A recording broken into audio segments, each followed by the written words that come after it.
नमस्कार प्यारे बच्चों, आप सभी का स्टडी 91 के इस ऑनलाइन प्लेटफॉर्म पर मैं अमित आप सभी का हार्दिक स्वागत करता हूं। दोस्त, आप सभी के सामने प्रीवियस ईयर का सेशन चल रहा है और हम सभी जो यह सीरीज चला रहे हैं प्रीवियस ईयर का बेहद इंपॉर्टेंट है। आप सभी को इस प्रैक्टिस सेशन को अच्छे से अटेंड करना है, प्रीवियस ईयर क्वेश्चन को समझना है, सीखना है। सभी बच्चे एक बार सेशन को शेयर कर देंगे और क्लास को लाइक करते हुए हर क्वेश्चन का आंसर देने की कोशिश करेंगे। देखिए कि परखिए कि आप कितना क्वेश्चन सही कर पा रहे हैं, कितना आपसे सही हो पा रहा है। तो बेहद इंपॉर्टेंट सेशन यहाँ होगा। चलेंगे पहले क्वेश्चंस पर। बात करें आप सभी के लिए हिंदी की, बात करें हिंदी की इंडिविजुअल क्लासेस चल रही हैं, आप सभी बैच में ज्वाइन हो सकते हैं। कंप्लीट कोर्स परचेज कर लीजिए और 1 साल की वैधता के साथ आपको ये सारी चीजें मिलने वाली हैं। बात किया जाए, आप किसी भी इंफॉर्मेशन के लिए इस नंबर पर कांटेक्ट कर सकते हैं। चलिए, पहला क्वेश्चन आप सभी की स्क्रीन पर होगा, आप बताएंगे इसमें से क्या राइट हो सकता है। करेक्ट, कथन की बात कर रहा है। कथन कर रहा है कि एक बच्चा 11 महीने में चलना सीखता है। एक बच्चा 11 महीने में चलना सीखता है जबकि दूसरा 15 महीने में चलना सीखता है। व्यक्तियों में विकास भिन्न भिन्न दरों पर होता है, इसमें से क्या राइट हो सकता है। ए और आर दोनों सही हैं और सही आर सही व्याख्या करता एक ही, या फिर ए और आर दोनों सही हैं लेकिन आर सही व्याख्या नहीं करता एक ही, लेकिन कह रहा है ए सही है लेकिन आर गलत है, कह रहा है ए और आर दोनों गलत हैं। जी बताएंगे इसमें से क्या राइट हो सकता है।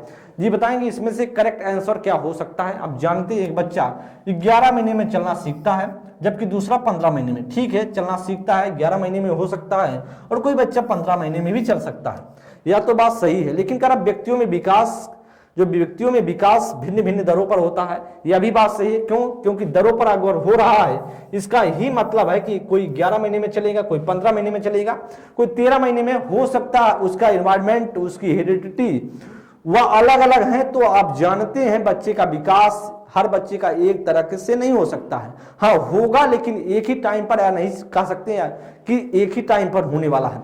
इसलिए दोस्त, आपका जो राइट आंसर होगा वह क्या हो जाएगा, आपका पहले का ए ऑप्शन राइट हो जाएगा। क्या हो जाएगा? पहले का आपका क्या राइट होगा, वह पहले का ए ऑप्शन करेक्ट हो जाएगा। ध्यान देंगे, जो राइट आंसर होगा वह पहले का ए ऑप्शन क्या होगा, वह राइट हो जाएगा। चलिए हम नेक्स्ट क्वेश्चन की बात करते हैं। सेकंड नंबर क्वेश्चन ध्यान देंगे और बताएंगे क्या राइट होगा। विकास निम्न में से किस पर निर्भर है।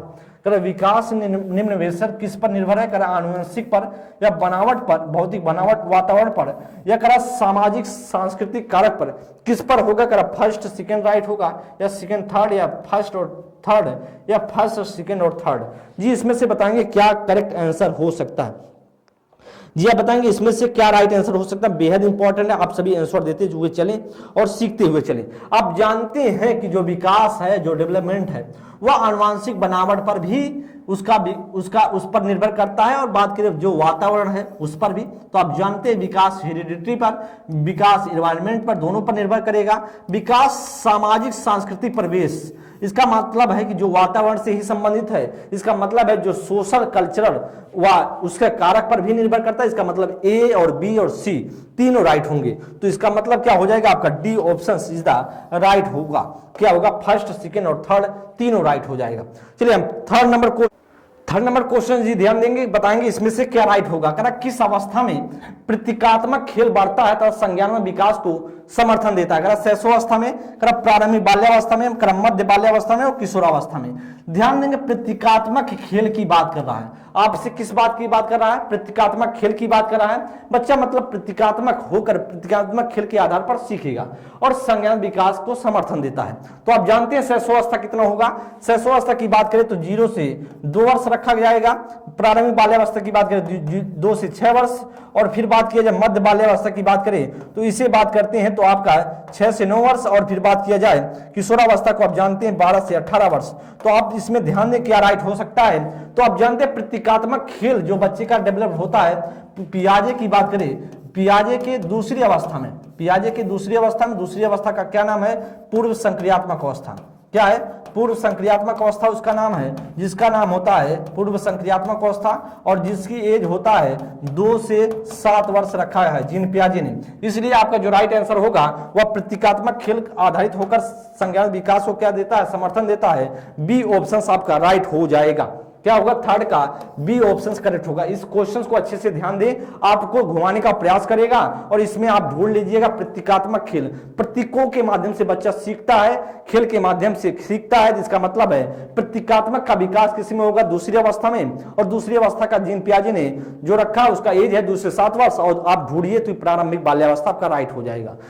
ध्यान देंगे 4th नंबर क्वेश्चन और बताएंगे क्या राइट होगा। निम्न में से बच्चों के प्राथमिक सामाजिकरण की संस्था कौन सी है? करेक्ट, कौन सी ऐसी होगी जो बच्चों की प्राथमिक संस्था होगी सामाजिकरण का? करेक्ट, किताबों और पत्रिकाएं, अगर मीडिया या धार्मिक संस्थान या परिवार। आप बताएंगे इसमें से क्या राइट हो सकता है, आप बताएंगे इसमें से क्या राइट होगा। करा कि निम्न में से कौन सा प्राथमिक सामाजिकरण की संस्था की बात कर रहा है? तो आप जानते हैं किताबें और पत्रिकाएं द्वितीयक है, द्वितीयक होती है सामाजिकरण का। मीडिया क्या है, या द्वितीयक है, या क्या है, द्वितीयक है। और धार्मिक संस्थान क्या है, द्वितीयक है। लेकिन आपसे पूछ रहा प्राथमिक दोस्त, तो प्राथमिक क्या होगा, वह परिवार होगा। डी ऑप्शन क्या हो जाएगा, राइट हो जाएगा। क्वेश्चंस के एक्सप्लेनेशन को समझते चले और सीखते चले। तो 4th का जो राइट आंसर होगा वह डी ऑप्शन हो जाएगा, फैमिली। आपका डी ऑप्शन राइट हो जाएगा। ध्यान देंगे 5th नंबर के लिए और बताएंगे क्या राइट होगा। करेक्ट कि एक 5 वर्ष की बच्ची या तर्क करने में विफल रहती है, मतलब सफलता उसे नहीं प्राप्त हो पा रहा है, कि जब पानी को लंबे और संकीर्ण गिलास से एक चौड़े बर्तन में स्थानांतरित किया जाता है तो पानी की मात्रा समान रहती है। पियाजे के अनुसार इसका क्या कारण है? कर वह प्रतिवर्ती सोच नहीं रखती है, कर वह लक्ष्य निर्देशित व्यवहार नहीं कर सकती है, कर वह प्रतीकों का इस्तेमाल नहीं कर सकती है, या वह नकल नहीं कर सकती है। ध्यान देंगे इसमें से क्या राइट होगा। 5th नंबर क्वेश्चन ये आप पढ़ेंगे और बताएंगे क्या राइट आंसर होगा। बेहद इंपॉर्टेंट क्वेश्चन और क्वेश्चन की व्याख्या को ध्यानपूर्वक सुने। तो आप जीन पियाजे से संबंधित क्वेश्चन है, और जीन पियाजे से क्वेश्चन की बात करें, कम से कम आपको 2 क्वेश्चन देखने को मिल सकते हैं। जिसमें से बात किया जाए तो कर 5 वर्षीय बच्ची है, इसका मतलब है बच्ची किस अवस्था में है, पूर्व संक्रियात्मक अवस्था में है। किसमें है, पूर्व संक्रियात्मक अवस्था में है। बच्ची किसमें है, पूर्व संक्रियात्मक अवस्था में है। और आपसे करा तर्क करने में विफल रहती है। तो करे लंबे, क्या तर्क करने में विफल रहती है, करे पानी को लंबे और संकीर्ण गिलास में एक चौड़े बर्तन में क्या किया जाता है, स्थानांतरित किया जाता है, मतलब बदल दिया जाता है, पतले से चौड़े में परिवर्तित कर दिया जाता है। करा तो पानी को की मात्रा समान रहती है, ऐसा समझ नहीं पा रही है।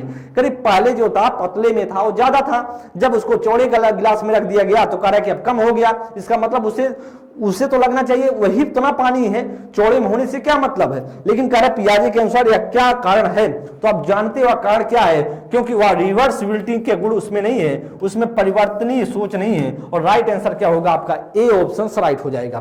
चलिए हम नेक्स्ट क्वेश्चंस की बात करेंगे, अगले क्वेश्चंस की बात करेंगे, फिर 6 नंबर क्वेश्चंस, और बताएंगे क्या राइट होगा। करण लेवाइगोस्की के सिद्धांत के अनुसार हमारी संज्ञानात्मक संरचनाओं की बनावट व हमारी संज्ञानात्मक प्रक्रियाओं में बदलाव किसके द्वारा होता है? कर इनाम के द्वारा, या फिर कह सांस्कृतिक उपकरण के द्वारा, स्कीमा के द्वारा, संज्ञानात्मक द्वंद्व के द्वारा। जी बताएंगे हमारा जिन लेवाइगोस्की से संबंधित है, लेवाइगोस्की का जो सिद्धांत कहलाता है वह सामाजिक सांस्कृतिक सिद्धांत कहलाता है। और आप जानते हैं इनके लिए क्या महत्व होता है, समाज से अंतःक्रिया करता है। बच्चा किससे करता है, इनके द्वारा कहा गया बच्चा किससे क्या कार्य करता है, समाज से अंतःक्रिया करता है। और आप जानते हैं तो इसमें से क्या राइट होगा, वह सांस्कृतिक उपकरण राइट होगा। बी ऑप्शन करेक्ट हो जाए, क्योंकि स्कीमा की बात करें तो या स्कीमा की बात करें तो जीन पियाजे का शब्द है, और जीन पियाजे या स्कीमा की बात करें तो स्कीमा के लिए क्या कहा जीन पियाजे ने कहा जो हम डाटा फीड करते हैं अपने दिमाग में मस्ती में ले जाकर सेट कर देते हैं, उसे क्या बोला गया, उन्होंने स्कीमा शब्द दिया है। इसलिए आपका 6 का जो राइट आंसर होगा वह B option is the right answer. हम बात करेंगे 7 नंबर के लिए, जी बताएंगे क्या राइट होगा। वाइगोत्स्की के अनुसार इनमें से कौन सा कारक संज्ञानात्मक विकास में महत्वपूर्ण भूमिका निभाता है? तो संज्ञानात्मक विकास के लिए महत्वपूर्ण भूमिका करा भाषा या परिपक्वता, संगठन या संतुलन। आप जानते हैं लेवाइगोस्की की बात करें तो उनके लिए सबसे ज्यादा महत्वपूर्ण क्या था, वह लैंग्वेज था, भाषा था। सबसे ज्यादा उनके लिए क्या महत्व था, वह भाषा था। और इनके द्वारा कहा गया संज्ञान विकास को सबसे ज्यादा महत्वपूर्ण, वही भाषा क्या करता है, संज्ञान विकास को ज्यादा लाभ पहुंचाता है, निभाता है। तो इसलिए आपका जो राइट आंसर होगा वह language is the right answer. और परिपक्वता की बात करें तो यार उनके लिए था जीन पियाजे के लिए, किसके लिए, जीन पियाजे के लिए था। जीन पियाजे के लिए क्या था, वह परिपक्वता था। और संगठन और संतुलन किसके लिए था, यह दोनों शब्द हैं जो पियाजे के शब्द है, इसलिए हमें वाइगोस्की के शब्द ढूंढना है। और राइट आंसर हमारा क्या हो जाएगा, वो राइट आंसर दोस्त हो जाएगा आपका, वह करेक्ट आंसर होगा आपका A option is the right answer. हम नेक्स्ट क्वेश्चन की बात करेंगे। 1 नंबर के लिए समूहों में चर्चा करना और सकारात्मक शिक्षक छात्र संबंध किस कक्षा की विशेषता है, किस क्लासरूम की विशेषता करा। समूह में चर्चा करना मतलब एक समूह बना जाए, ग्रुपिंग हो और उसमें वाद विवाद हो, चर्चा परिचर्चा हो।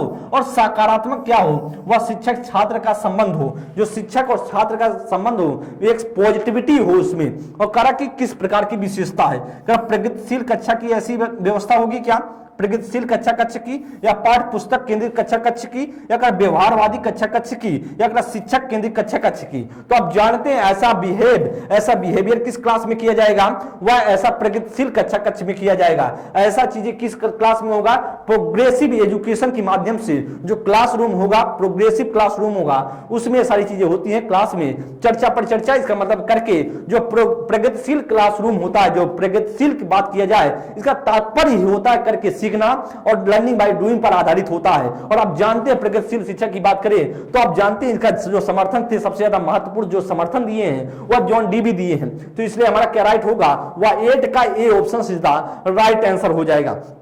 9th नंबर क्वेश्चन ध्यान देंगे, कर बाल केंद्रित कक्षा कक्ष में विद्यार्थी कैसे चलते हैं। करा अपने स्वयं के सीखने में ज्यादा भूमिका नहीं रखते, करा कि ज्ञान के सक्रिय निर्माता होते हैं, करा कोरी पट्टी के रूप में देखे जाते हैं, या निष्क्रिय रूप से शिक्षकों द्वारा शिक्षकों का अनुकरण और अनुसरण करते हैं। आप बताएंगे बाल केंद्रित कक्षा कक्ष में विद्यार्थी कैसे निभाते हैं। तो आप जानते हैं जब बाल केंद्रित कक्षा कक्ष होगा, कर अपने स्वयं के सीखने से ज्यादा भूमिका नहीं निभाते हैं। तो आप जानते हैं बच्चा क्या करता है, उनके उसमें भूमिका निभाता है। करा कि बच्चा बाल केंद्रित शिक्षा का मतलब होता है सेंटर्ड होगा, सेंटर्ड बेस्ड जो होगा क्लासरूम होगा, किस पर, चाइल्ड सेंटर्ड बेस्ड होगा क्लासरूम। और बात किया जाए तो इसमें क्या होगा, बच्चा सब कुछ होगा, शिक्षक क्या करेगा, उसकी हेल्प करेगा, उसका सुविधा प्रदाता होगा, उसका मार्गदर्शक करता होगा, उसे एक तरीके से उसको मार्ग दिखाने का कार्य करेगा।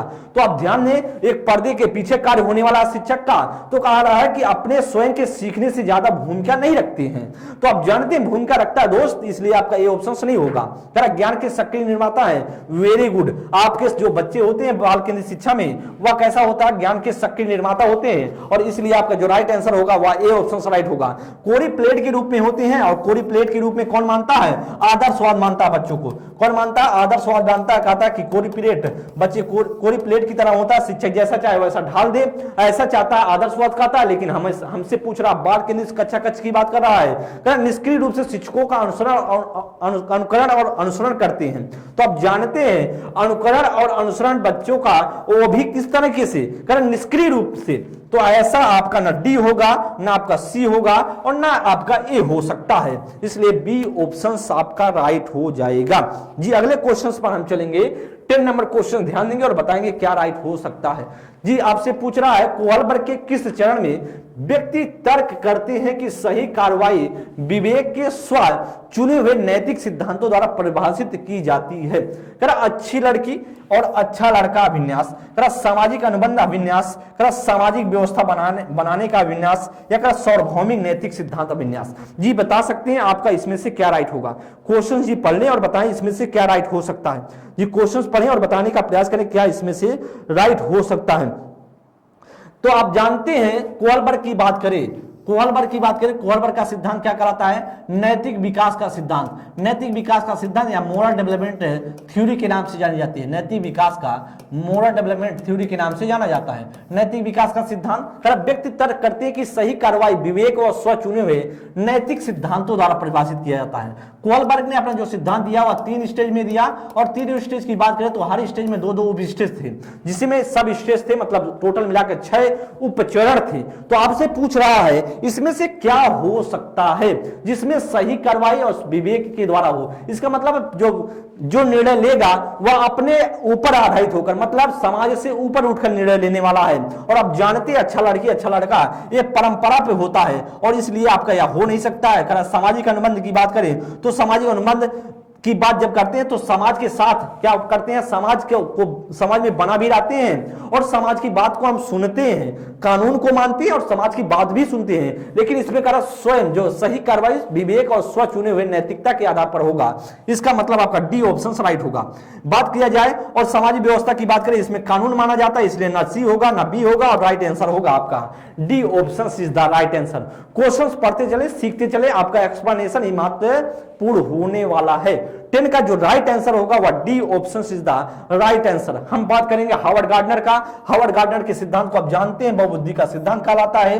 आपसे क्वेश्चंस पूछ रहा है कि हार्वर्ड गार्डनर के अनुसार वह व्यक्ति जिनमें दूसरों की मनसाई भावनाएं और व्यवहारों को समझने व उनके साथ संबंध बनाने की क्षमता होती है, उनमें कौन सी बुद्धि होती है? प्रकृतिवादी, अंतःवैयक्तिक या अंतःवैयक्तिक, ये स्थानिक बुद्धि। जी आप बताएंगे इसमें से क्या राइट हो सकता है। हार्वर्ड गार्डनर की बात करें तो हार्वर्ड गार्डनर की जो बुद्धि का बहुबुद्धि का सिद्धांत था, उन्होंने 8 प्रकार की बुद्धियों की बात करते हैं। उन्होंने कहा कि जो 8 प्रकार की बुद्धियां हैं अपने आप में सब सारी की सारी विशिष्टता है, सारी की सारी क्या है, विशिष्ट बुद्धि है। किसी बुद्धि का किसी बुद्धि से तुलना नहीं किया जा सकता है। तो सारी की सारी क्या है, इंटेलिजेंस अपने आप में स्पेसिफिक है। तो इसमें से पूछ रहा है जो दूसरे की नीयत करे, जो दूसरे की मनसा जान ले और भावनाओं को समझ ले, व्यवहारों को समझ ले, तो उस प्रकार में कौन सी बुद्धि पाई जाएगी? तो वैसा बुद्धि किसमें दोस्त पाया जाएगा, वैसा बुद्धि किसमें पाया जाएगा? आप जानते हैं वैसा बुद्धि किसमें पाया जाएगा? आप में पाया जाएगा, वह पाया जाएगा इंटर क्या होगा, इंटरपर्सनल में पाया जाएगा। इंटरपर्सनल में कौन सा होगा? वह बी ऑप्शन होगा, अंतरवैयक्तिक। जो इंटरपर्सनल होगा उसमें पाया जाता है, इंटरपर्सनल में पाया जाएगा। तो आपका क्या होगा, वह क्या होगा आपका बी ऑप्शन। क्योंकि ध्यान दें जो आपके पेपर में ज्यादा पूछा जाता है वह पूछा अंतःवैयक्तिक और अंतरावैयक्तिक में पूछा जाता है, अंतःवैयक्तिक और अंतरावैयक्तिक में। तो ध्यान दें जो अंतर्वैयक्तिक होगा इसका मतलब है दूसरे की बात, जब अंतःवैयक्तिक होगा तो खुद के बारे में। अगर यहां लिख देता दूसरे की ना जाकर लिख देता खुद की मनसाओं को जानने समझने की क्षमता होती है, इसका मतलब तब हो जाता हमारा सी ऑप्शन। अदरवाइज हमसे क्या पूछ रहा है, दूसरे की मनसाओं की बात कर रहा है, दूसरे के लेवल की बात कर रहा है और कारक की भावनाओं को समझे और दूसरे के व्यवहार को समझे, तो उनके साथ संबंध बनाने की जो क्षमता कहलाती है वह बी ऑप्शन से राइट हो जाएगा।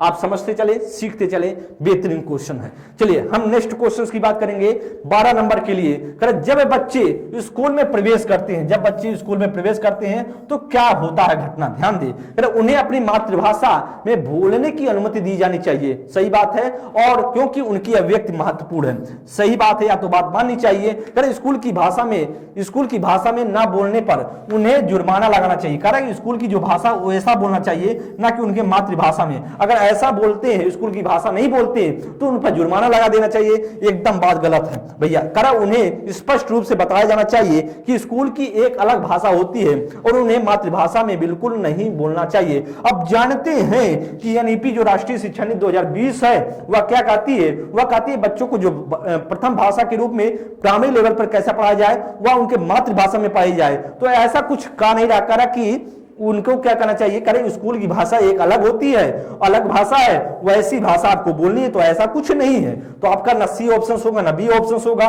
कारण उनके माता पिता को घर पर भी स्कूल की भाषा का प्रयोग करने के लिए कहा जाना चाहिए, ऐसा नहीं। ध्यान दें जो बच्चों की भाषा होनी चाहिए क्लास में भी वह मातृभाषा पर होकर अनुमति बोलने के लिए अनुमति देनी चाहिए। और क्या करनी चाहिए, क्योंकि अभिव्यक्ति में महत्वपूर्ण, उनको अभिव्यक्त बोलने में क्या होगी, बहुत महत्वपूर्ण भूमिका निभाती है।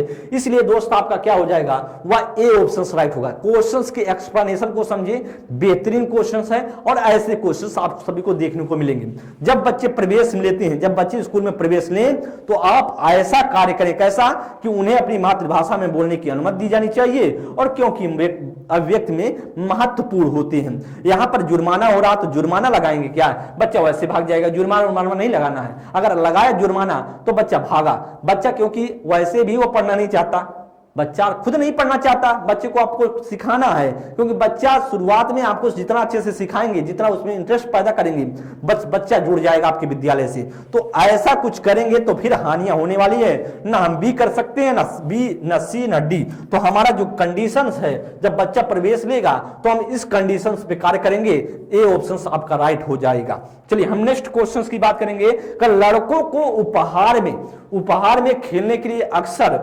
और यांत्रिक ब्लॉक, जबकि लड़कियों की गुड़िया की चित्रकारी की संसाधन दिए जाते हैं। यह अनुपयुक्त प्रथा क्या कहलाती है? लड़कों के उपहार में खेलने के लिए अक्सर क्या दिए जाते हैं? जो दिए जाते हैं खेलने के लिए उपहार दिए जाते हैं। कल लड़कों को खेलने के लिए क्या दिए जाएंगे? उपहार दिए जाएंगे। कल लड़कियों को गुड़िया दी जाती हैं, तो गुड़िया की चित्रकारिता के लिए संसाधन ऐसा दिए जाते हैं। तो कह रहा है यह अनुपयुक्त प्रथा क्या कहलाएगी? कह रहा है जेंडर स्थिरता कहलाती है क्या? जैसे कह रहा है कि भेदभाव हो रहा है ना, क्या बच्चों में भेदभाव, जैसे लड़कों के लिए क्या किया जा रहा है? उपहार, लड़कियों के लिए गुड़िया, ऐसा क्या है? लड़का गुड़िया नहीं खेल सकता क्या? खेल सकता है। या क्या कंडीशन कहलाएगा? क्या दर्शाता? कह रहा है जेंडर स्थिरता, जेंडर समता, जेंडर पक्षपात या जेंडर सशक्तिकरण। अब ध्यान देगा, जेंडर पक्षपात कहलाता है। सी ऑप्शन राइट होगा। जेंडर के प्रति हम क्या करें? पक्षपात कर रहे हैं। अलग अलग, ऐसा नहीं है कि बच्चे गुड़िया के साथ नहीं खेलेंगे, वह भी गुड़ियों के साथ खेल सकते हैं, लड़कियों के साथ उपहार हो सकता है।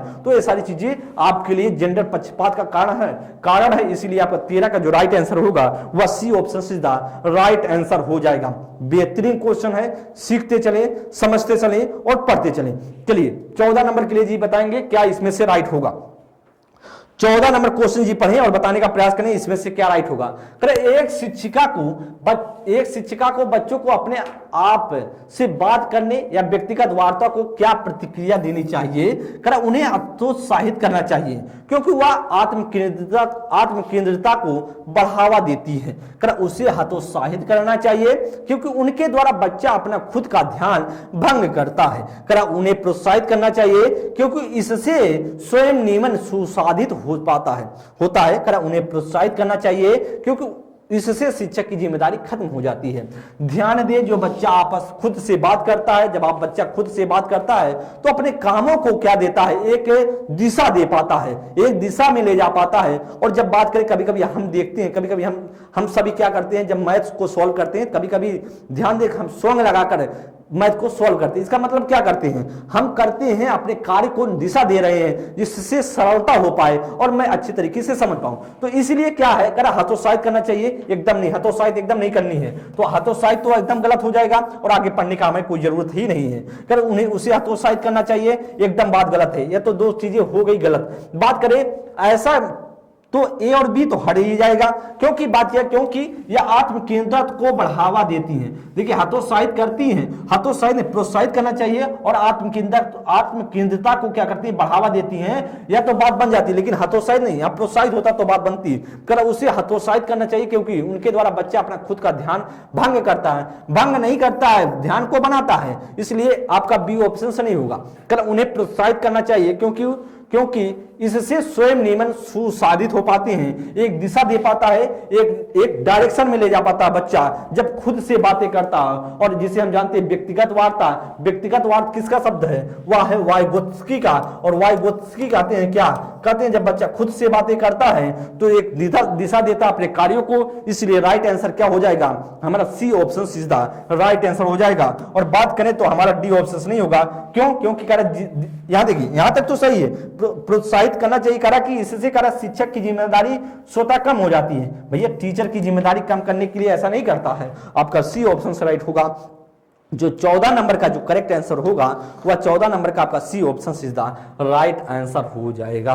15 नंबर के लिए बात करेंगे क्या राइट होगा। करा निम्नलिखित में से कौन सा कथन कक्षा में सवाल पूछने के संदर्भ में सही नहीं है? तो आपसे पूछ रहा है कौन सा इसमें निगेटिव होगा। आपको निगेटिव ढूंढना है। कर विद्यार्थियों से प्रश्न के उत्तर पूछने का मुख्य उद्देश्य उनका परीक्षण करना है। कर विश्लेषणात्मक प्रश्न पूछने से विद्यार्थियों को समालोचनात्मक चिंतन में मदद मिलती है। कर विद्यार्थियों को कक्षा में प्रश्न पूछने के लिए प्रोत्साहित करना चाहिए। कर वह प्रश्न जो विवेचन और अनुप्रयोग पर आधारित होते हैं उन्हें उच्चतर श्रेणी के चिंतन कौशल को बढ़ावा देते हैं। तो आपसे कुछ ऐसा पूछ रहा जो इसमें से निगेटिव होगा। तो आप जानिए वह निगेटिव क्या है। पहला ही ऑप्शन से निगेटिव है। क्यों? करा कि विद्यार्थियों से प्रश्न के उत्तर पूछने का मुख्य उद्देश्य उनका टेस्ट होता है। क्या? जब आप प्रश्न पूछते हैं बच्चों का तो आप टेस्ट लेते हैं, उसका कोई और उद्देश्य नहीं होता है। होता है भैया, इसलिए हमारा वह गलत हो जाएगा। करेक्ट सिर्फ हम प्रश्न इस वजह से पूछते हैं क्योंकि हमें बच्चों का टेस्ट लेना है, बस ऐसा कि इसलिए हम नहीं करते हैं। करेक्ट कि उसमें क्या होगा बच्चों में समालोचनात्मक क्रिटिकल जो थिंकिंग है उसका बढ़ावा होगा, आलोचनात्मक चिंतन बढ़ेगा, इसके लिए हम करते हैं बी ऑप्शन। इसीलिए बात जब प्रश्न पूछते हैं तो बच्चे में कुछ नया करता, बच्चा अपने हिसाब से बताएगा आंसर, कुछ नए तरीके से बताने का प्रयास करेगा और कुछ यूनिकनेस उसमें लाएगा, यूनिक करने की कोशिश करेगा, जिससे क्या होगा कि अपने अभिव्यक्ति को बढ़ावा देगा, अपने मौखिकतम जो मौखिक अभिव्यक्ति है उसमें कुछ बच्चा नया ऐड करेगा, कुछ अपने शब्दों को भंडार को बढ़ाएगा। इसलिए आपका जो राइट आंसर होगा वह बी ऑप्शन से, देखिए क्योंकि बी और सी और डी पॉजिटिव है और लेकिन आपसे जो ए ऑप्शन होगा निगेटिव है, तो निगेटिव ही क्या हो जाएगा हमारा राइट आंसर होगा और ए ऑप्शन क्या हो जाएगा दोस्त, वह राइट आंसर हो जाएगा। क्या होगा, वह ए ऑप्शन आपका राइट आंसर हो जाएगा। हम नेक्स्ट क्वेश्चन पर चलेंगे। चला अगले क्वेश्चंस पर ध्यान देंगे। आप सभी के लिए यूपी 83 की पेट की कंप्लीट पैकेज आपके सामने है। आप सभी कंप्लीट कोर्स को परचेज कर सकते हैं 1299 में। हिंदी की सिर्फ इंडिविजुअल जो क्लास है 249 रुपए में, डिटेल बुक आपको मिलेगी 299 में, प्रैक्टिस बुक आपको मिलेगी 90 रुपए में और फिर कम्बो बुक आपको 350 रुपए में। आप परचेज कर सकते हैं, आपके लिए बहुत हेल्पफुल होगा। और फिर बात करें आप किसी भी इंफॉर्मेशन के लिए इस नंबर पर क्या कर सकते हैं, कांटेक्ट कर सकते हैं। ध्यान दें और मॉडर्न हिस्ट्री की जो आधुनिक इतिहास की इंडिविजुअल बैच भी आप परचेज कर सकते हैं और आप सभी के सामने यह नंबर 2 दिए गए हैं, अगर किसी भी इंक्वायरी के लिए इससे आप जुड़ सकते हैं। चलिए आप सभी के सामने नेक्स्ट क्वेश्चन होगा 16 नंबर के लिए, बताएंगे क्या राइट आंसर होगा। समावेशी शिक्षा के लिए निम्न में से कौन सहायक है, कौन इंक्लूसिव एजुकेशन के लिए इसमें से क्या सहायक होगा। विद्यार्थियों के बीच प्रतिस्पर्धा की भावना, अनम्य पाठ्यक्रम और अनम्य स्कूल कैलेंडर, विद्यार्थियों की आवश्यकता के अनुसार उचित आवास, सख्त शिक्षक केंद्रित शिक्षा शास्त्र। जी बताएंगे 16 नंबर के लिए क्या राइट हो सकता है। बेहतरीन क्वेश्चन है और बता सकते हैं आप लोग क्या राइट होगा। बेहतरीन क्वेश्चन है और बता सकते हैं आपके लिए क्या राइट आंसर आप ढूंढ पा रहे हैं। विद्यार्थियों के बीच प्रतिस्पर्धा, भैया प्रतिस्पर्धा नहीं करेंगे, कंपटीशन नहीं करेंगे तो ये होगा नहीं। देखिए आप कैसे ऑप्शंस हटाएंगे इसको आपको ध्यान देना है। तो बच्चों के बीच क्या प्रतिस्पर्धा करेंगे क्या, नहीं ऐसा नहीं करेंगे। तो प्रतिस्पर्धा करेंगे तो समावेशी शिक्षा का हनन होगा। अनम्य पाठ्यक्रम और अनम्य स्कूल, कि जो अनम्य भारी भरकम कठोर जो पाठ्यक्रम होना चाहिए और कठोर स्कूल कैलेंडर होना चाहिए, ऐसा नहीं कि आपका बी भी नहीं होगा। विद्यार्थियों की आवश्यकता के अनुसार उचित आवास होनी चाहिए। बच्चों जैसे बात करें उचित आवास, समावेशी शिक्षा क्या कहता है, जैसे कोई बच्चा दिव्यांग है, बच्चा वह श्रवण बाधित हो सकता है, सुनाई कम देता है, तो बच्चे को आगे बैठा दें या फिर तेज आवाज करके बोले, या बच्चा दिखाई नहीं देता तो बच्चे को थोड़ा सा आगे बैठा दें, या फिर बात करें उसको चश्मे की व्यवस्था करें। तो उचित आवास की व्यवस्था करती कहती विद्यार्थियों की आवश्यकता के अनुसार उचित आवास की व्यवस्था करें, उसको बैठने के साधन प्रोवाइड करें वैसा। तो राइट आंसर क्या होगा, वह सी ऑप्शन होगा, सख्त शिक्षक केंद्रित शिक्षा शास्त्र। आप जानते हैं विद्यार्थी के बालक केंद्रित है ना कि आपका शिक्षक केंद्रित है, तो आप जानते हैं बालक केंद्रित शिक्षा शास्त्र का प्रयोग किया जा रहा है, वो भी सख्त कर रहा है, सख्त शिक्षक केंद्रित। तो ऐसा भी नहीं होगा और आपका ना ए होगा ना बी और ना डी, तो C option is the right answer हो जाएगा। चलिए हम 70 नंबर क्वेश्चंस पढ़ेंगे 17 नंबर के लिए और फिर बताएं आपका क्या राइट होगा। निम्नलिखित में से कौन किसी व्यक्ति के हाथ से हाथ के तालमेल, संतुलन और शारीरिक निपुणता की क्षमता को प्रभावित करता है। ऐसा कौन सा विकार है जो बच्चे के हाथ से आंख के तालमेल, संतुलन और शारीरिक निपुणता की क्षमता को प्रभावित करता है। गुणज वैफल या भाषा वैफल या गत समन्वय वैफल। गुणज में क्या होगा, कैलकुलेशन संबंधित होगा, इसलिए हमारा हो नहीं सकता। पठन में पढ़ने संबंधी होगा, डिसलेक्सिया होगा तो हो नहीं पाएगा। भाषा संबंधित तो इसमें डिस्फेजिया होगा, तो ऐसा नहीं, भाषा संबंधित नहीं है। गत समन्वय वैफल है जिसे हम जानते हैं dyspraxia is the right answer, D option right होगा। क्या गत समन्वय वैफल होगा, D option is the right answer, क्योंकि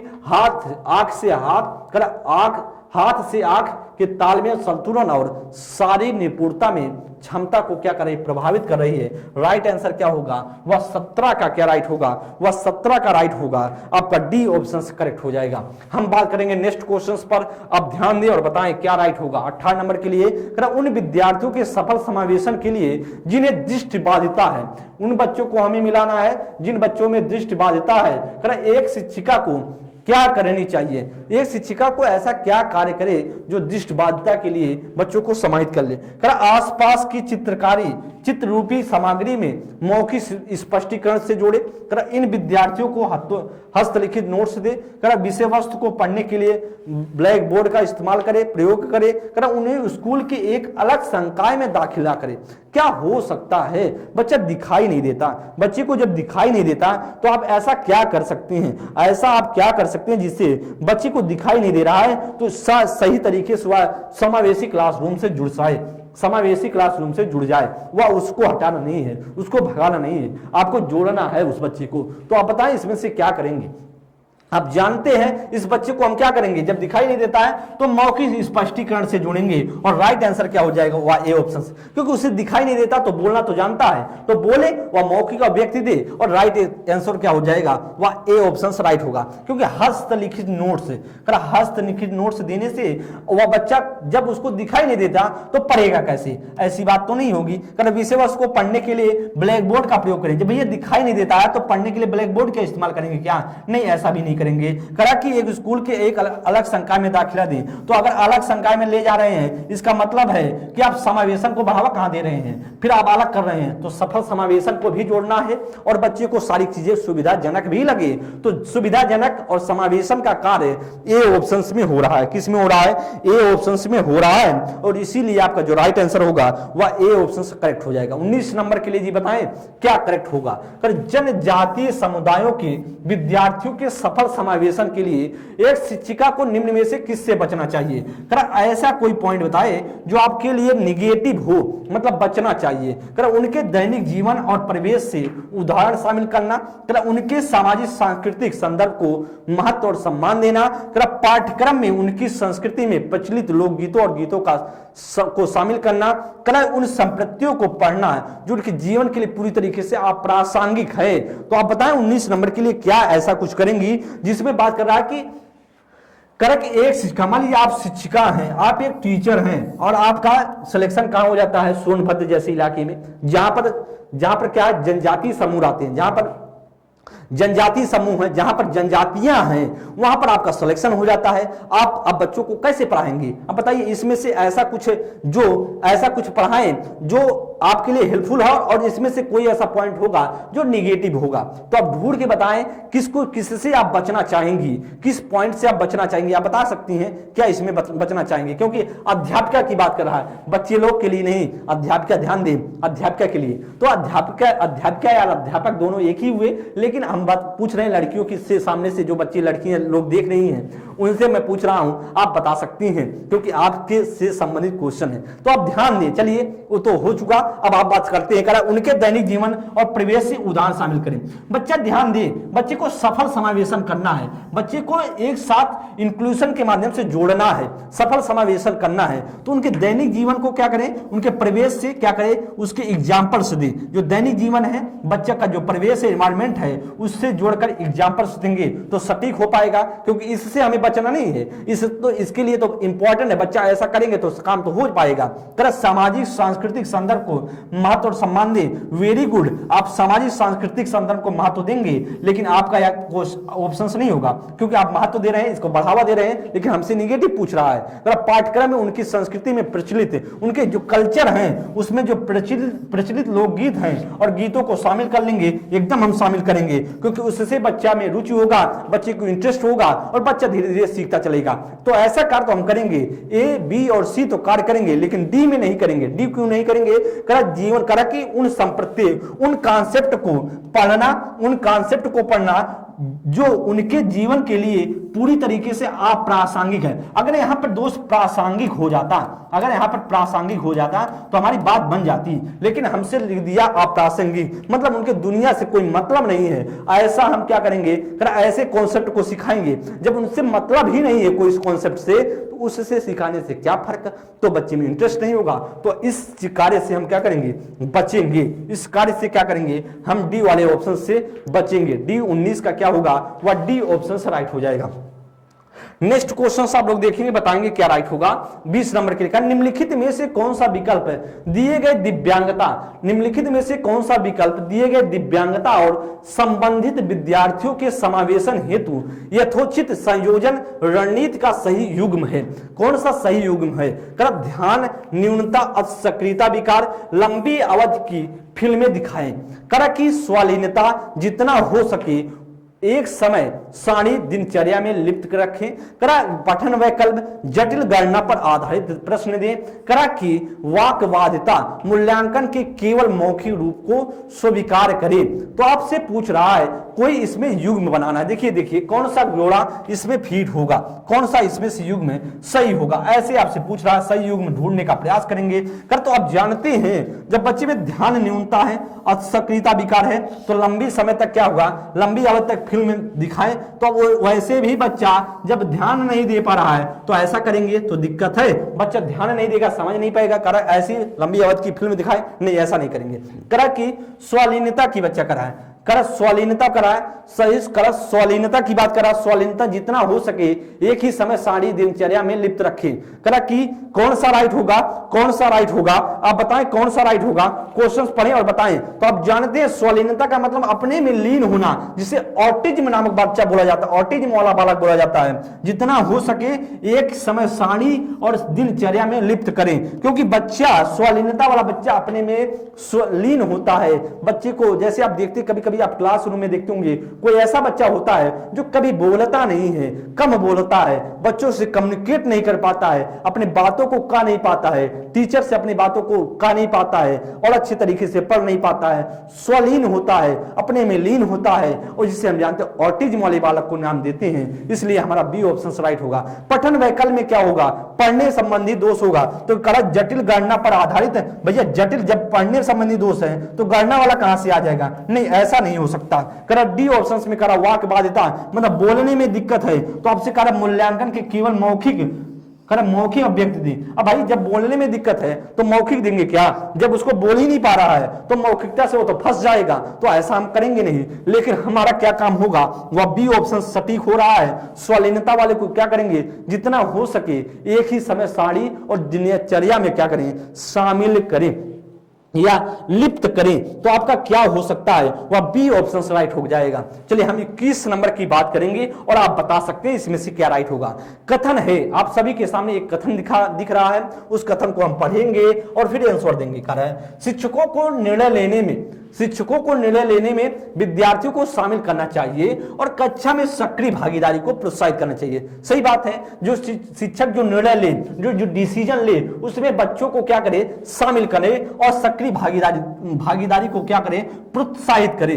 तो बात तो हमारी कथन तो सही है। अब मैं तर्क की बात कर लेता हूं। अधिगम शिक्षक द्वारा, अधिगम क्या होगा, शिक्षक द्वारा विद्यार्थियों को सीधे स्थानांतरित किया जाता है। भैया सीधे स्थानांतरित नहीं होता है, कोई ड्राफ्ट नहीं है कि ले जाकर शिक्षक बच्चे को पिला दिया, सीधा स्थानांतरित नहीं होता है। वह कैसे होगा, वह चक्री होता है, मतलब घूमता रहता है, चक्री तरीके से स्थानांतरित होता है। तो इसलिए हमारा जो कथन है वह तो सही है, लेकिन तर्क एकदम गलत है। तो हमारा क्या आंसर हो जाएगा, ए और आर दोनों सही हैं और आर व्याख्या करता एक ही, या फिर ए और आर दोनों सही हैं लेकिन आर व्याख्या करता नहीं है एक ही, या फिर ए और आर, ए सही है लेकिन आर गलत है और ए आर दोनों गलत हैं। तो आप जानते क्या होगा, वो हमारा सी ऑप्शन राइट होगा। क्यों, क्योंकि ए तो सही है, जो हमारा कथन है वह तो सही है लेकिन तर्क एकदम गलत है, इसलिए हमारा क्या हो जाएगा, सी ऑप्शन से राइट हो जाएगा। क्या हो जाएगा दोस्त, वह 21 नंबर का आपका राइट आंसर हो जाएगा। 21 नंबर का क्या होगा, वह C option is the right answer हो जाएगा। नेक्स्ट बात करेंगे क्वेश्चंस पर 22 नंबर के लिए। विद्यार्थी निम्न में से किसे नए ज्ञान के निर्माण का आधार मानते हैं। अगर विद्यार्थी किसी नए ज्ञान का आधार मानेंगे, जो उनके द्वारा पहले से ही समझा और माना जाता है, जो उनके लिए अस्पष्ट और अप्रासंगिक है, जो उनके लिए पूरी तरीके से अपरिचित और अज्ञात है, जो उनके वर्तमान संज्ञानात्मक स्तर से बहुत परे है। जी बताएं, विद्यार्थी निम्न में से किसे नए ज्ञान के निर्माण का आधार मानते हैं। किसे मानेंगे भाई, आप बता सकते हैं किसे हम मानेंगे, आप बताएं क्या मान सकते हैं आप बता सकते हैं क्या राइट होगा। कि जो उनके द्वारा पहले से समझा और माना जाता है, करा कि विद्यार्थी निम्न में से नए ज्ञान के निर्माण का आधार क्या मानते हैं। तो जो पहले से समझा गया है उसे मानते हैं, जैसे पहले से जो पूर्व ज्ञान है उससे जब रिलेट करेंगे तो नए ज्ञान को हम जोड़ पाते हैं। तो बात कर रहा है ए ऑप्शन राइट होगा। करा उनके लिए अस्पष्ट और अप्रासंगिक होते हैं, ऐसा नहीं होता है। आपका बी ऑप्शन गलत हो जाएगा। करा जो उनके लिए पूरी तरीके से अपरिचित और अज्ञात है, भैया परिचित और अज्ञात है ऐसा भी नहीं होगा। करा जो उनके वर्तमान संज्ञान स्तर से बहुत परे हैं, मतलब करा बहुत दूर है, मतलब बहुत परे का मतलब बहुत दूर है, उससे कुछ लेना देना नहीं है। भैया लेना जो देना है उनके संज्ञानात्मक वर्तमान जो कॉग्निटिव स्तर है, स्टेज है, उससे लेना देना तो है, करा बहुत परे है, ऐसा कुछ नहीं। करा विद्यार्थी निम्न में से किसी नए ज्ञान के निर्माण का आधार मानते हैं, वह आधार क्या मानेंगे जो उनके द्वारा पहले से समझा और माना जाता है उसे क्या मानेंगे, नए ज्ञान का आधार मानते हैं। राइट आंसर क्या होगा, वह ए ऑप्शन करेक्ट हो जाएगा। क्या होगा, वह ए ऑप्शन राइट हो जाएगा। अगले क्वेश्चन में हम चलेंगे 23 नंबर के लिए, जी बताएंगे क्या करेक्ट होगा। करा सीखने के सामाजिक संदर्भ के संबंध में निम्नलिखित में से कौन सा कथन सही नहीं है। करा कौन सा ऐसा कथन आपसे पूछ रहा है जो इसमें से गलत होगा। करा संप्रेषण व अंतःक्रिया सीखने के लिए महत्वपूर्ण है। करा सीखने का सही कार्य व्यक्ति द्वारा उनके दिमाग में किया जाता है। करा विद्यार्थी स्कूल में अपनी संस्कृति में बहुत सी समझ को लेकर आते हैं। करा जब विद्यार्थी एक दूसरे की सहायता करते हैं, सहयोगात्मक रूप से काम करते हैं, तो उनकी अधिगम सुदृढ़ और प्रबलित और परिष्कृत होता है। तो आपसे इसमें से पूछ रहा कौन इसमें से निगेटिव ऑप्शन है, मतलब 3 पॉजिटिव होगा और ऐसा कोई ऑप्शन होगा जो गलत होगा, उसी गलत ऑप्शन को हमको ढूंढना है। तो संप्रेषण और अंतःक्रिया सीखने के लिए महत्वपूर्ण है, यह तो बात सही है। जो संप्रेषण कम्युनिकेट हो रहा है, कम्युनिकेशन है, और जो अंतःक्रिया इंटरेक्ट हो रहे हैं उसके लिए क्या है, उसके लिए महत्वपूर्ण है, सीखने के लिए, लर्निंग के लिए बहुत इंपॉर्टेंट है, तो सही है। तो सीखने का सही कार्य व्यक्ति द्वारा उसके दिमाग में किया जाता है। तो विद्यार्थी स्कूल में अपनी संस्कृति से बहुत सी समझ लेकर आते हैं, तो सी ऑप्शन राइट है। लेकिन बात करें बी ऑप्शन पर, सही सीखने का सही कार्य व्यक्ति द्वारा उसके दिमाग में होता है। क्या दिमाग में होता, सही कार्य दिमाग में होता क्या, तो आपका जो राइट होगा वह जो गलत है वह गलत कौन सा है दोस्त, वह गलत आपका है बी ऑप्शन ही गलत है। सीखने का सही कार्य व्यक्ति उसके द्वारा दिमाग में किया जाता है। अच्छा यह बात तो गलत है। करा किस किसके सामाजिक संदर्भ में पूछ रहा है ना, तो सामाजिक संदर्भ से जुड़ा हुआ ऑप्शन कौन सा होगा, सामाजिक है। सीखने के सामाजिक संदर्भ की बात कर रहा है, सोशल की बात कर रहा है, जो सामाजिक संदर्भ में हो रहा है। ध्यान दें जो बी ऑप्शन में हो रहा है वह किस पे हो रहा है, व्यक्तिगत जाकर सीखने का सही कार्य व्यक्ति द्वारा उसके दिमाग में होता है, तो हमें सोशल ढूंढना है, सामाजिक ढूंढना है। तो आपका बी ऑप्शन, ए ऑप्शन होगा, सी ऑप्शन होगा, लेकिन डी ऑप्शन भी होगा, क्योंकि ध्यान दें कर अपनी संस्कृति से बहुत कुछ समझकर बहुत सी समझ लेकर आता है। एक तो बात सही है, तो हमारा बी, ए, सी और डी सही है, लेकिन बी ऑप्शन गलत है, तो गलत ही हमारा क्या हो जाएगा, वह गलत ही हमारा क्या हो जाएगा, राइट आंसर हो जाएगा। अगले क्वेश्चन पर हम चलेंगे, क्वेश्चन को ध्यान देते हुए चलिए आगे बढ़िए। 24 नंबर के लिए निम्न में से कौन सा कारक विद्यार्थी की असफलता के लिए जिम्मेदार है। कौन से ऐसा कारक ढूंढना है जो बच्चे की असफलता के लिए जिम्मेदार होगा, मतलब इसमें से आपको बच्चा जो असफल होता है किसके लिए जिम्मेदार होगा, असंदर्भित पाठचर्या, विषय वस्तु को प्रस्तुत करने के विविध तरीके, विद्यार्थी केंद्रित गतिविधियां या व्यक्ति भिन्नताओं पर ज्ञान। ध्यान दें जब असंदर्भित पाठचर्या होगा, बच्चे के संदर्भ का पाठचर्या होगा नहीं, तो बच्चा फेल होगा ही, बच्चा क्या होगा, फेल होगा ही। इसीलिए हमारा क्या राइट ऑप्शन होगा, वह ए ऑप्शन होगा। कारण असफलता के लिए जिम्मेदार कौन होगा, तो भैया जिम्मेदार वही होगा। क्यों होगा, क्योंकि जब सिलेबस उसके अकॉर्डिंग नहीं है, जब उसके संदर्भ का सिलेबस नहीं है, तो फिर बच्चा फेल तो होगा ही। इसलिए हमारा ए ऑप्शन। बात करें जैसे आप सीटेट का पेपर दे रहे हैं, आप यूपी टेट पढ़ें, आप बात करें आप अलग अलग चीजें, जैसे मान लीजिए सुपर टेट की तैयारी करें, आप यूपी टेट की कर रहे हैं, तो उसका संदर्भ ही नहीं है सीटेट से, तो सीटेट का जब संदर्भ नहीं है तो फिर असंदर्भित जब पाठचर्या रहेगा तो फेल होंगे ही। जैसा सिलेबस उसी आधार पर हम पढ़ने वाले हैं, तो हम तो पास हो जाएंगे। लेकिन संदर्भित होता तो बात बन जाती, लेकिन हमसे क्या हो रहा है, ए ऑप्शन राइट होगा। कारण विषय वस्तु को प्रस्तुत करने के विविध तरीके, जब विषय वस्तु को विविध तरीके से इस्तेमाल करेंगे तो बच्चा पास होगा, फेल नहीं होता है, तब बच्चा क्या होता है, पास होता है। इसलिए बी ऑप्शन आपका राइट हो जाएगा। लेकिन राइट नहीं, हमें गलत ऑप्शन ढूंढना है और गलत ही राइट को कर देना है। विद्यार्थी केंद्रित गतिविधियां, जब बालक केंद्रित गतिविधियां होगी, एक्टिविटीज होंगी, तो बच्चा फेल नहीं होगा, बच्चा पास होगा। व्यक्तित्व जो व्यक्ति भिन्नता का मान, अगर व्यक्ति जो व्यक्ति है उसकी भिन्नता का मान रखा गया, सम्मान रखा गया, तो बच्चा फेल नहीं होगा, पास होगा। तो इसलिए आपका बी, सी और डी सही है, लेकिन ए ऑप्शन है गलत, और गलत ही हमारा क्या हो जाएगा, वही हमारा राइट हो जाएगा, वही हमारा क्या राइट हो जाएगा, वही राइट आंसर हो जाएगा। हम बात करेंगे 25 नंबर के लिए। आप बताएं क्या इसमें से राइट होगा, बताएंगे क्या होगा। प्रभावी अधिगम के लिए, इफेक्टिव लर्निंग के लिए शिक्षार्थी की, यहां बात करें क्या फिल किया जाएगा, भागीदारी की आवश्यकता होती है। प्रभावी अधिगम के लिए विद्यार्थी की, शिक्षार्थी की भागीदारी की आवश्यकता होती है, सक्रियता की, विनम्र की, या फिर आंशिक की, या फिर निष्क्रिय की। अब बताएं क्या होती है। अगर प्रभावी लर्निंग के लिए विद्यार्थी की बात करें, प्रभावी लर्निंग के लिए विद्यार्थी की क्या होगी, भागीदारी, सक्रिय भागीदारी। क्या होगी, सक्रियता जब तक नहीं रहेगी, सक्रिय भागीदारी की आवश्यकता होती है। आप सेंटेंस मिला सकते हैं, फिल करेंगे तो आपको लगे जाएगा।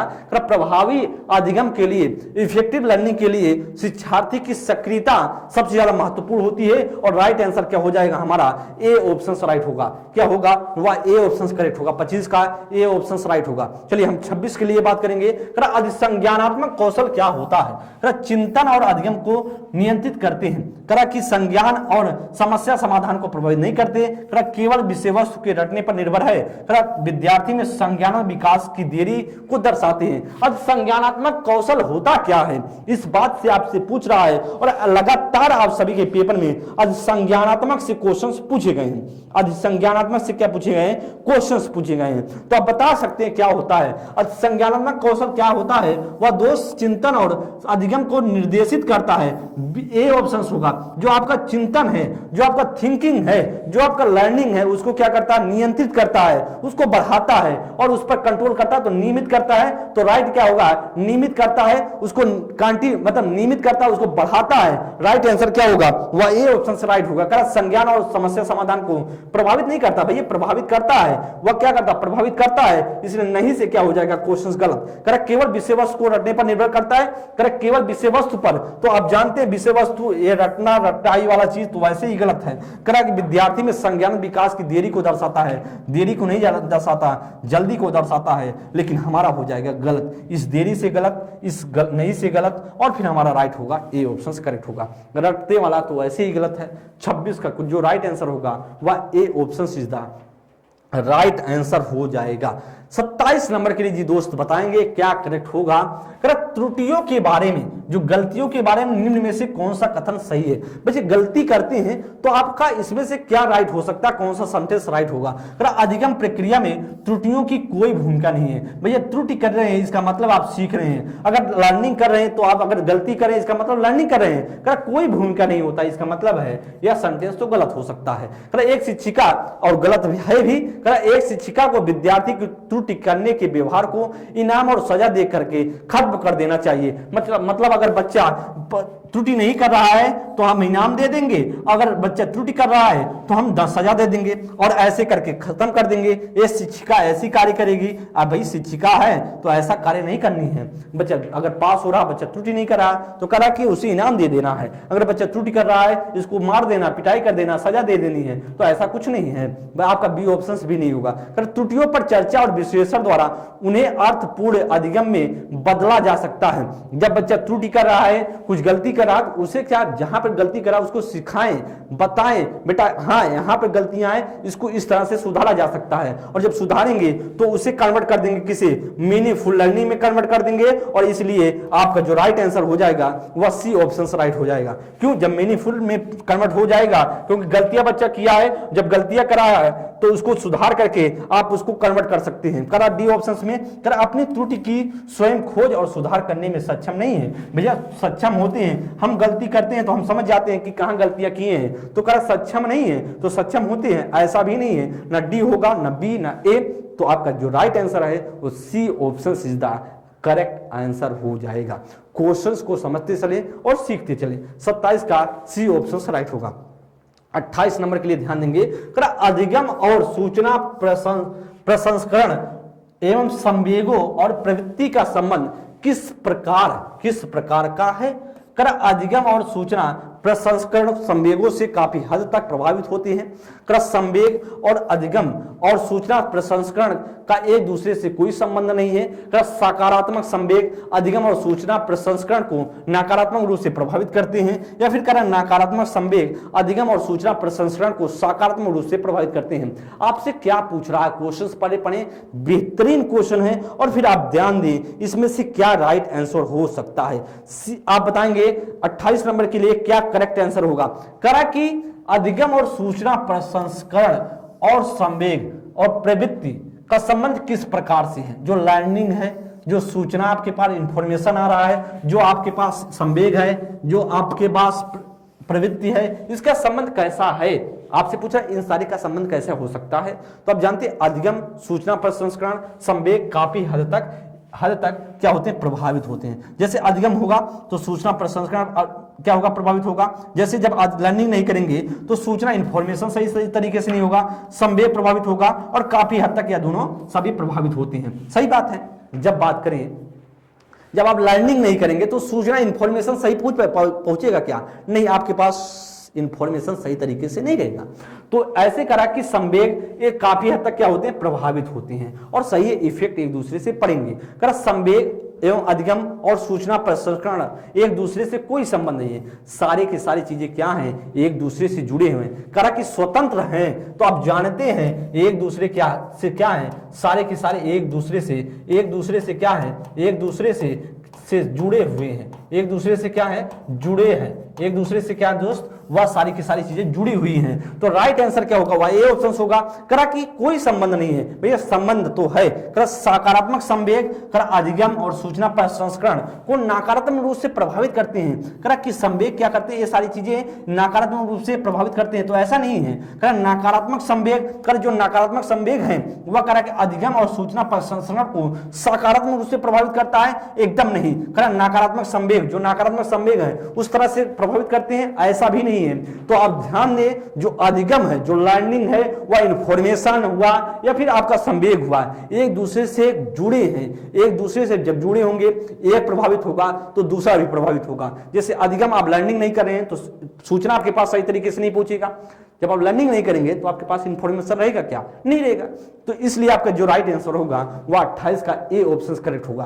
कॉन्सेप्ट को सीखें, जब कॉन्सेप्ट को सीख जाते हैं तो फिर आप गलतियां नहीं करते हैं और फिर राइट कर पाते हैं। चलिए आप बताएंगे 29 नंबर के लिए क्या राइट होगा।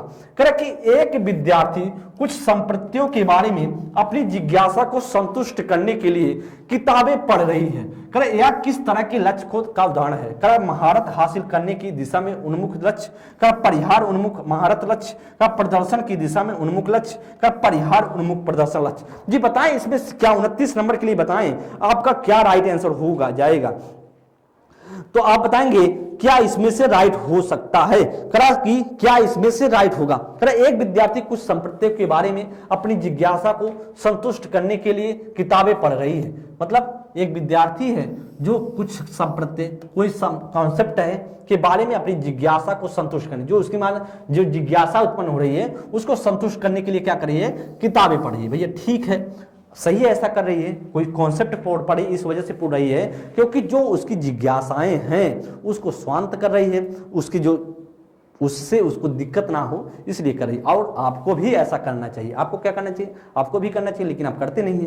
करा महारत हासिल करने की दिशा में उन्मुख लक्ष्य है क्या, करा परिहार उन्मुख महारत लक्ष्य है। तो आप जानते हैं वह बच्ची क्यों क्या कर रही है, वो महारत हासिल कर रही है, अपनी जिज्ञासा को क्या कर रही है, वह जिज्ञासा को शांत कर रही है, अपने आप को क्या कर रही है, महारत हासिल करने के लिए कर रही है। तो महारत हासिल करने की दिशा में उन्मुख लक्ष्य है और राइट आंसर क्या होगा, वह आपका ए ऑप्शन करेक्ट हो जाएगा, वह हो जाएगा आपका ए ऑप्शन राइट हो जाएगा। क्या है, देखिए प्रदर्शन तब होता, प्रदर्शन की दिशा में उसको दिखाना होता, वह दिखाना नहीं है, उसे अपनी जिज्ञासा को कॉन्सेप्ट को क्लियर करना है। तो या तो आपका सी ऑप्शन नहीं होगा।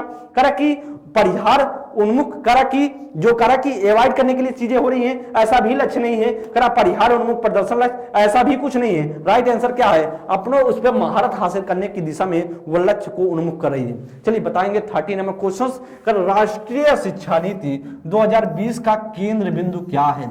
करेक्ट कि सेंटर्ड पॉइंट क्या है? करेक्ट कठोर पाठ्यक्रम, शिक्षा शास्त्र और मूल्यांकन, करेक्ट बहुविषयकता और समग्र शिक्षा, करेक्ट परीक्षा की ओर और उसके लिए सीखना, करेक्ट आकलन के योगात्मक तरीकों का अपनाना। ध्यान दें, क्वेश्चंस पढ़ते हैं करेक्ट कि किस पर आधारित होना चाहिए, तो आप करा कठोर, तो कठोर नहीं लचीलापन, किसका? लचीलापन पाठ्यक्रम की बात करता है, इसलिए हमारा ए ऑप्शन ही होगा। करा बहुविषयकता और समग्र शिक्षा, वेरी गुड, बहुविषयकता और समग्र शिक्षा पर केंद्र बिंदु होकर के वह चीजें कहता है करनी चाहिए। करा परीक्षा की ओर, उसके लिए करा परीक्षा की ओर और उसके लिए सीखना, भैया परीक्षा के लिए सीखना नहीं करता है जो एनईपी 2020 है। करा आकलन के योगात्मक तरीके, तो आकलन की योगात्मक नहीं रचनात्मक तरीके की बात करता है, आकलन की योगात्मक नहीं रचनात्मक, तो आपका ए नहीं होगा, न सी होगा, न डी होगा, राइट आंसर क्या होगा? वह B option is the correct answer हो जाएगा। दोस्त आप सभी के सामने या कितने क्वेश्चंस थे? 30 क्वेश्चंस थे। आप जानते हैं प्रीवियस ईयर क्वेश्चंस हैं जो PYQ प्रीवियस ईयर में आए हैं, उसको मैं एक्सप्लेनेशन के माध्यम से आपको सिखा रहे हैं और आप जरूर सीख रहे होंगे। मुझे पूरा विश्वास है आप सारी चीजों को अच्छे से बेहतरीन तरीके से समझ पा रहे होंगे। हम सभी अगली क्लास में कुछ और प्रीवियस ईयर क्वेश्चन के साथ मिलेंगे, तब तक के लिए बहुत बहुत धन्यवाद। आप सभी एक बार कमेंट बॉक्स में जाकर जरूर राय दें, आपको सेशन कैसा लगा, आपको किस तरीके से और भी मेहनत करके समझाया जाए, सिखाया जाए, जो भी कुछ होंगी, कुछ आपको जरूरत होंगी, कुछ अलग तरीके से आपको समझाना है, या फिर आपको कोई जरूरी जैसे आपको इन्फॉर्मेशन कोई भेजना है, तो आप जरूर कमेंट बॉक्स में जाकर के अपने राय को जरूर दें। हम सभी जो आप सभी की कमेंट का बेसब्री से इंतजार होता है कि आपने क्या कहा है, आपके सुझाव को माना जाता है। अगली क्लास में मिलेंगे, तब तक के लिए बहुत बहुत धन्यवाद। थैंक यू मित्र, नमस्कार।